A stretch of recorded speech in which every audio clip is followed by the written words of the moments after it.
৬৫ বছরের বৃদ্ধ আব্দুল জলিল এখন ৩৭ বছরের যুবক। অলৌকিক কোনো ক্ষমতায় নয়, এনআইডির ভুলের কারণে তিনি এখন তেজোদ্দীপ্ত তরুণ। আর এই ভুলের মাসুল দিতে হচ্ছে তাকে। বয়স্ক ভাতার তালিকা থেকে বাদ পড়েছেন ফুলবাড়ী কুড়িগ্রামের এই বৃদ্ধ। অসহায় হয়ে ঘুরছেন মানুষের দাঁড়ে দাঁড়ে। প্রতিনিধি মোস্তাফিজুর রহমান জাহাঙ্গীরের পাঠানো তথ্যচিত্রে বিস্তারিত ডেস্ক রিপোর্টে।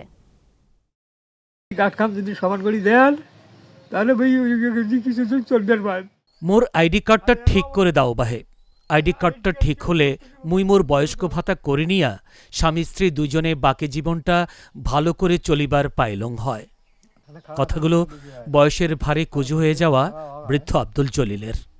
বাড়ি কুড়িগ্রামের ফুলবাড়ী উপজেলার দোষিয়াছড়া মধ্য সমন্বয়টারি গ্রামে। একটু হাঁটলেই বয়সের ভারে ক্লান্ত হয়ে বসে পড়েন। মাঝে মধ্যে স্ত্রীর কাঁধে ভর দিয়েই চলাফেরা করেন তিনি। ভোটার আইডি কার্ডে তার জন্মসাল লেখা হয় ১৯৮৭। এর পরেও বয়স্ক ভাতা পেতেন তিনি। ২০২১ সালের যাচাই বাছাইয়ে এনআইডির ভুলের কারণেই ভাতা বন্ধ হয়ে যায় তার।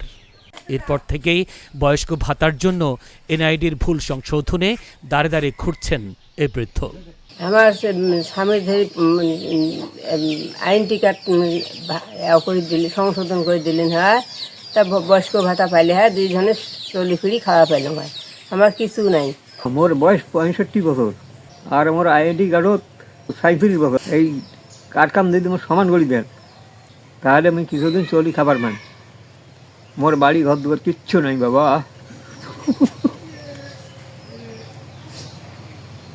বয়স্ক ভাতার তালিকা থেকে নাম বাদ পড়ায় অসহায় হয়ে পড়েছেন বৃদ্ধ আব্দুল জলিল। এনআইডি কার্যক্রমের সাথে জড়িতদের ভুলের মাসুল দিতে হচ্ছে তাকে। এনআইডির ভুল সংশোধন করে দেয়া হলে তার পরিবারে সচ্ছলতা ফিরবে বলে জানান স্থানীয়রা। আব্দুল জলিল আমার জামাই হয়, আগে কিন্তু ভাতা পাইছে, এখন ভাতা পায় না। আইডি কার্ডের ভুলের কারণে ভাতা পায় না। আইডি কার্ডকে যদি সংশোধন করি হইলে হয়, দিয়ে পাইলে তা এখন ভাতা হইল হয়। তার বয়স 65-66। ভুলবশত তার আইডি কার্ডে 36-37 বছর বয়স দেশে, সেই কারণে তার বয়স্ক ভাতা কাটি যায়। তাই কার্ডটা যদি সংশোধন হইতো তাহলে তার ভাতাটা হলে তার বাকি দিনটা সে সুখে শান্তিতে বাস করে খেতে পারত। দুর্ভাগ্যের বিষয়, এই যখন আইডি কার্ডগুলো হয়েছে, আইডি কার্ড হতে হয়তো বয়সের কিছু নির্ধারণ হয়তো সরকার যে সার্ভে দিয়ে করছে হয়তো করতে পারে নাই। এই জন্য আব্দুল জলিল নামে যে খোকা নামে যে লোকটা এই এলাকাতে আছে, ওনার বয়স 36-37 দেখা যায় আইডি কার্ডে, কিন্তু ওনার বয়স 65-র উপরে চলে গেছে। এই জন্য ওনার বয়স্ক ভাতা যেন সরকার করিয়ে দেয়, উনি খাতি পারে। বৃদ্ধের অসহায়ত্বের কথা শুনে দুঃখ প্রকাশ করে ফুলবাড়ী উপজেলা নির্বাচন কর্মকর্তা জানান, ভুল সংশোধনের জন্য আবেদন করলেই সহযোগিতা করা হবে। আনুষঙ্গিক যে কাগজগুলি আছে ভোটার হওয়ার জন্য দরকার, তাতে দেখা যাচ্ছে যে ওনার জন্মসাল ১৯৮৭ সালে আছে। তো আপনারা যেহেতু আসলে সরজমিনে গেছেন, যে দেখছেন যে আসলে উনি 87 সালের লোক নন, উনি ওনার বয়স আরও পূর্বে হওয়ার কথা।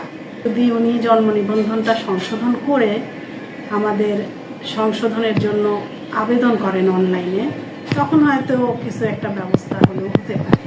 এনআইডির ভুল সংশোধন হলে হাসি ফুটবে বৃদ্ধ আব্দুল জলিলের মুখে, খুঁজবে তার পরিবারের অভাব অনটন। এক্ষেত্রে এগিয়ে আসবে নির্বাচন অফিস, প্রত্যাশা এলাকাবাসীর। Zainul Abedin, channel S news desk.